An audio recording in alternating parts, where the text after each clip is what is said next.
بعد رسلت لي ميساج قالت لي هذه امانه وصلها للشيرات. خويا انا متزوجه في عام ونص، عندي 23 وعندي بيبي صغير، قاريه الحمد لله، عندي ماستر اونجلي، دارنا الحمد لله يا ربي.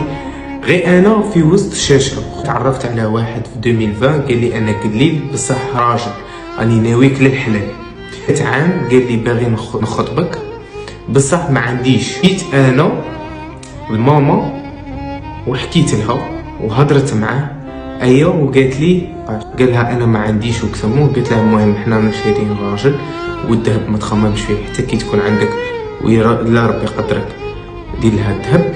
المهم ما نطولش، كي تزوجنا كان يعاملني غايه، متهلي فيا مالغري لي بروبليم مع امه، مي كنت صابره. من بعد مرت بيبي كان غادي يطيح لي، دونك رحنا لدارنا بويسكو امه كانت تخليني بالجوع وانا بالكرش. ماما قالت لنا روحوا، رحنا قعدنا 3 موا حتى ولدت، دارنا مرحبين به وكاع.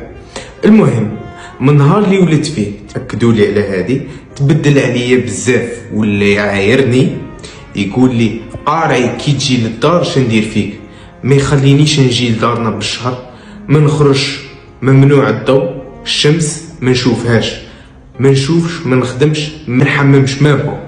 يقول لي ندمت اللي ديتك ويعايرني. شوفوا الغلطه والتنازلات. ولا يعايرني ويعاير دارنا، يقول لي نكرههم، يقول لي نكرهك. لقيت عنده تصاوير شيره في التليفون سما الزلط وتفرعين. كذبني، ما يشوفش فيا مابا، يضل يكريتيكي فيا بزاف. خطره كنت بالكرش 6 موا، ضربني وانا مريضه بالكورونا. 8 تاع الليل جونفي والبرد وانا 1000 ما عنديش. نخرج باش نخرج نحكم طاكسي لدارنا وسمحت له حتى نازل. اسمح لي على هذا الهضره، مريض عنده ضعف جنسي. شوفوا النقص تاعه رايح يخرجه في شيرات وخد اخرين. المهم هذا كل يوم يدابزني على اتفه صوالح، وما تحرش فيا وفيه استعبدني كل يوم بالهضره ويعايرني بلا سبب، ومامبا ما يهدرش معايا كيما اي راجل. ومرته الا يشوف فيا ويختر في النساء قدامي ويقول لي ما تهضريش، كون مشي الخوف من خويا كون راه كل يوم يضربني. على بالي طولت عليك بزاف، مي والله ما نجمت هاد العيشه والفقر، وقلنا معليش. المهم راحت البال ويعاملني غاية، بصح هو يعاملني كي الخدام ويقولها لي، يقول لي انتي خدامتي. وليت نخمم نقتل روحي ونتهنى من المشاكل.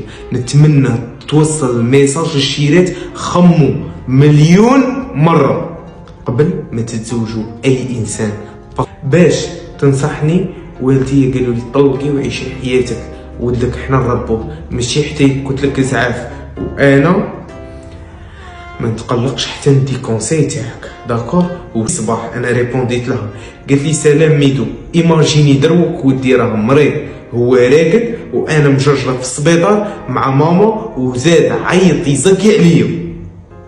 عييت ميدو خويا، اللي يشوفني راه ينخلع كي وليت، وصوالح كاع اللي قلتهم لك هذا غير سطحيا.